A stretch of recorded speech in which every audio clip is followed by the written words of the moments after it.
You're welcome in your maths, and I got a new problem. Here this is a triangle that is circumscribed by a circle, and we have to prove that this is theta, then this is also be theta, or we have to prove alternate segment theorem. So let's go.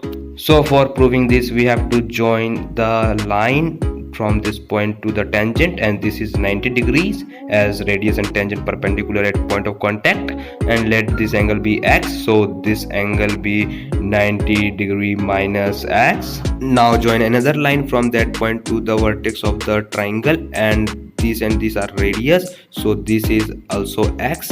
Now for calculating this angle, so this is 180 degrees minus 2x, and now we know that if this is 180 degree minus 2x, then this angle is half of that, so we can simply write 180 degree minus 2x upon 2 is equal to theta, and now we can write 90 degree minus x is equal to theta as well, and you can clearly see that 90 degree minus x is equal to theta, and this is what we have to prove alternate segment theorem.